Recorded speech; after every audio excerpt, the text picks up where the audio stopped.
video will talk about another psychology concept, that is perception. Understanding perception through Gestalt approach.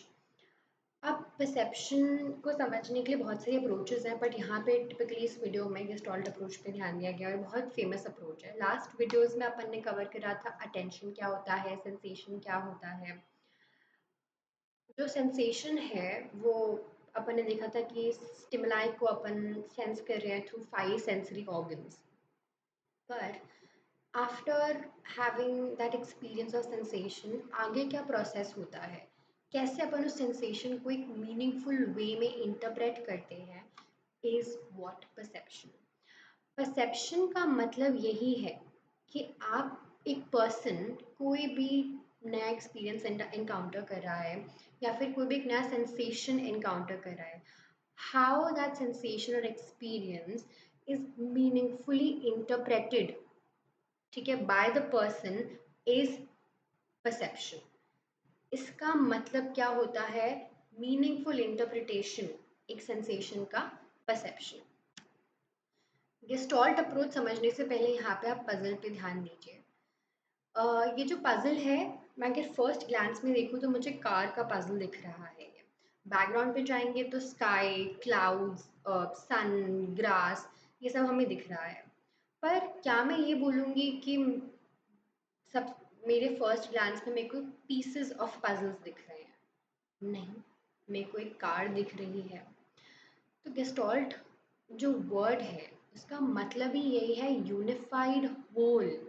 क्या है उसका मतलब? Unified whole, that what we experience is not the parts, is the whole, and the whole is greater and much more than sum of its parts. अब for example आप कोई भी music सुन रहे हैं, ठीक है, तो जो सिंगर जिस भी सिंगर का आप सुन रहे हैं तो आप लिरिक्स सुनते हैं उसकी, बैकग्राउंड म्यूजिक, उसका टोन एंड एवरीथिंग, एक यूनिफाइड आइडिया से अपन एक म्यूजिक को सुनते हैं। ऐसे तो नहीं कि बैकग्राउंड म्यूजिक अलग है और लिरिक्स अलग है, लिरिक्स भी सेपरेटेड है, उसके वर्ड्स भी सेपरेटेड हैं। अगर अपन वैसे चीज़ों को देखने लग जाए इन पार्ट्स तो उसका मीनिंग जो है वो होल जैसा नहीं निकलेगा।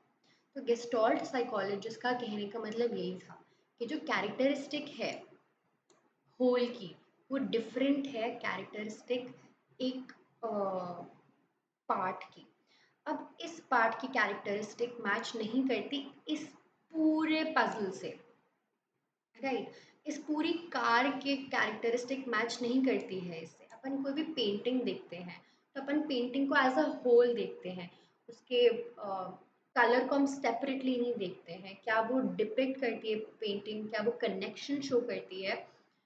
तो वो जो आइडिया है हमें बताता है कि what we perceive is in wholes, not in parts। तो गेस्टॉल्ट साइकोलॉजिस्ट का यही कहना था, और गेस्टॉल्ट का मतलब है यूनिफाइड होल। अब हाउ वी परसीव थिंग्स, कुछ लॉज हमें वो डिटरमाइन करते हैं कि how we desire to see things, कैसे हम सेंसेशंस को देखते हैं। वो जो लॉज हैं वो परसेप्चुअल ऑर्गेनाइजेशंस हैं हमारी, जो हम आगे जाके पढ़ेंगे। अब ये जानना बहुत ज़रूरी है कि गेस्टॉल्ट साइकोलॉजी के फाउंडर्स कौन हैं। सबसे पहला नाम, अगर आपने पढ़ा ही होगा गेस्टॉल्ट साइकोलॉजी के बारे में, तो मैक्स वर्दाइमर के बारे में आपने पढ़ा होगा, जिन्होंने इनिशियल एक्सपेरिमेंट्स करे गेस्टॉल्ट साइकोलॉजी के फील्ड में, और वो जो को फाउंडर्स थे वो कोलर हैं एंड कोफका हैं। अब अपन टॉपिक पे जाने से पहले यहाँ पे देखिए टैचिस्टोस्कोप है यहाँ पे, ये एक ओल्ड टैचिस्टोस्कोप की इमेज है। वर्दाइमर ने यही टैचिस्टोस्कोप यूज़ किया था for his initial experiments on gestalt psychology, या फिर बोले अपन तो apparent movement, apparent movement and 5 phenomena. ये बहुत इंपॉर्टेंट कॉन्सेप्ट्स हैं जब अपन गेस्टॉल्ट साइकोलॉजी के बारे में बात करते हैं। एपरेंट मूवमेंट क्या होता है? मान लो कि यहाँ पे एक स्टिमुलाई है और यहाँ पे एक स्टिमुलाई है। अब मैं इन स्टिमुलाई को आपको रैपिड सक्सेशन में रैपिडली एक के बाद एक प्रेजेंट करूँ, ठीक है, तो आपको ये स्टेबल नहीं दिखेंगे, आपको लगेगा कि ये मूव कर रहे हैं। This what this is what apparent movement talks about. यहाँ पे एक इमेज जो है, लाइट्स हैं, बॉल्स हैं या लाइट्स मान लीजिए। अगर आप यूट्यूब पे वीडियो देखेंगे सेपरेटली, फाइव फिनोमेना आप टाइप करिए तो आपको वीडियो मिल जाएगी। ये सेपरेट लाइट्स हैं और रिसर्चर क्या करता है, इनको ऑन एंड ऑफ करता है। इसको ऑन किया, इसको ऑफ किया, इसको ऑन किया, इसको ऑफ किया, इसको ऑन किया, और ये रैपिडली करता है बहुत।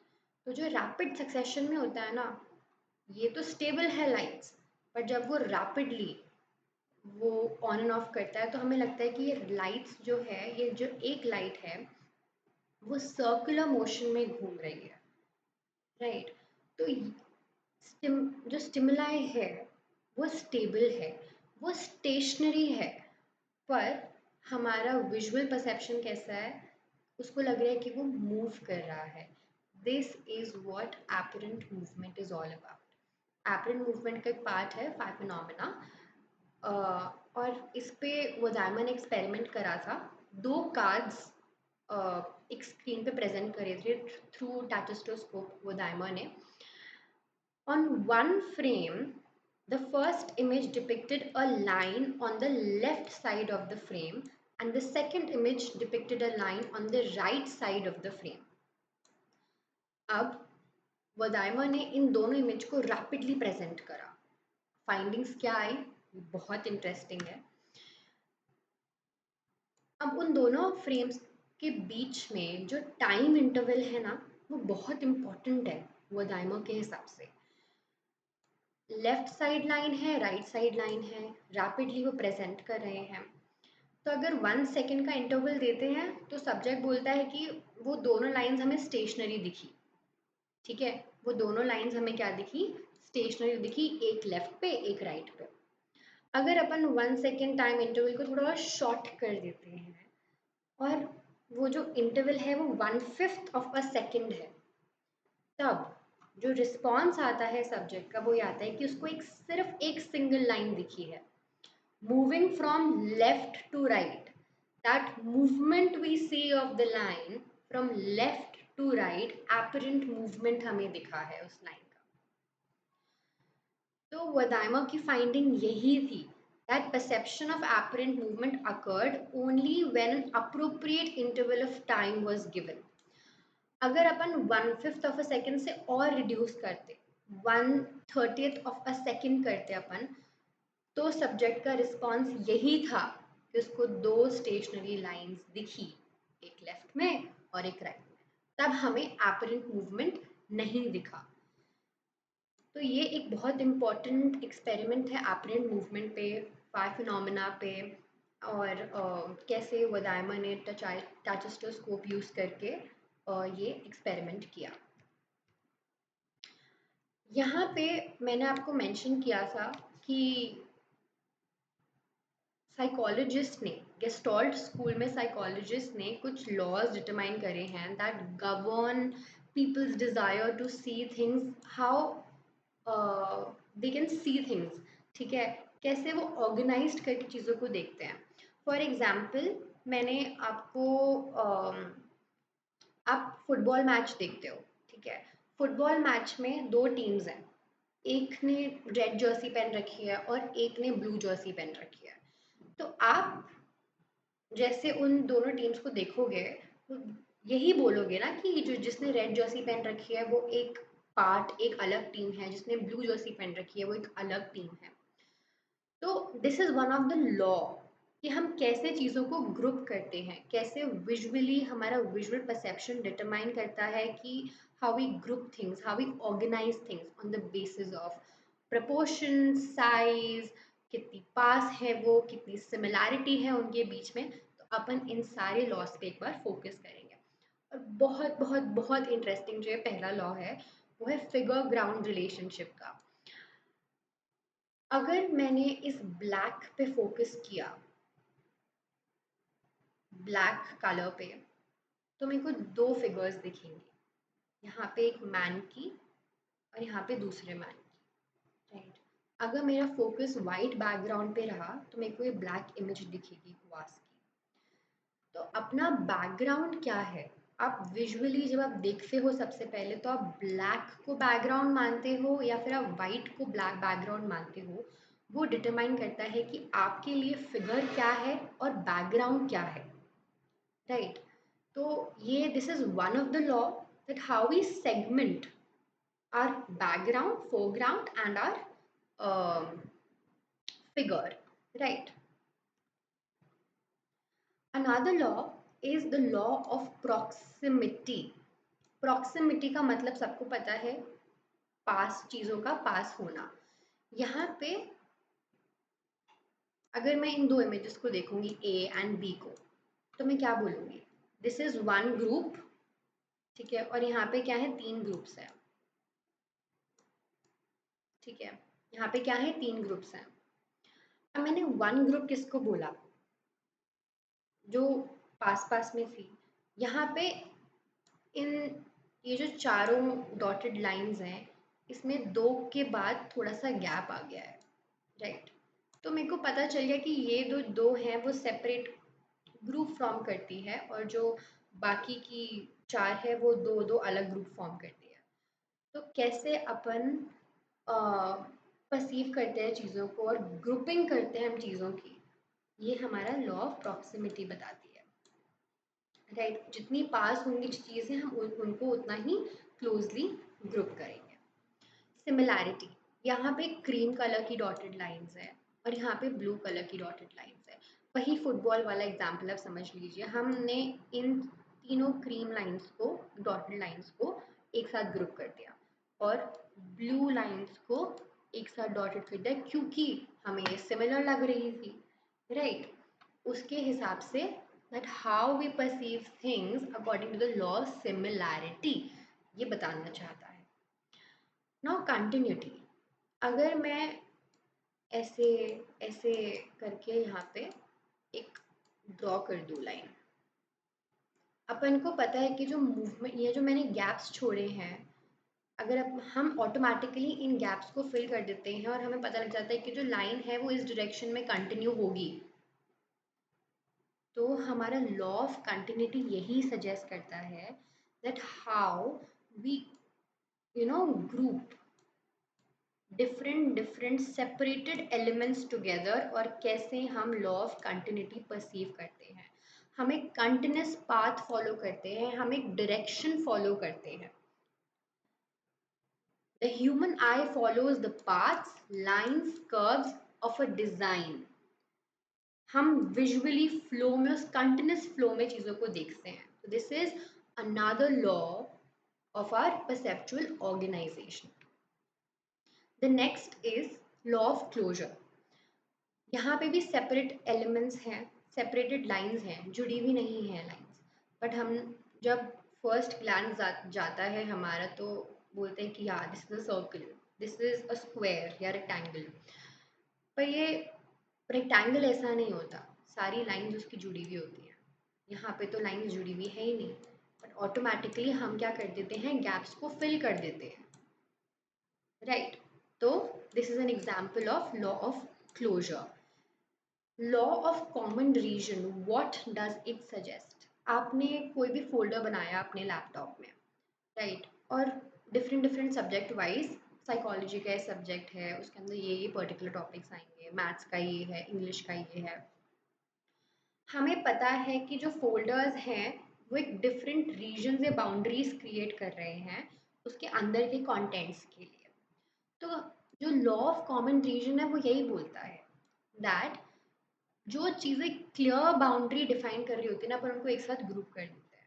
यहाँ पे एक प्रिंट का डायलॉग बॉक्स है, पेपर रेंज 1 है, नंबर ऑफ कॉपीज 1 है, दोनों जगह 1 है, पर देर आर सेपरेट बाउंड्रीज जो इन दोनों को डिवाइड करके बैठी है, जो बता रही है कि ये दोनों जो चीज़ें हैं वो अलग अलग हैं।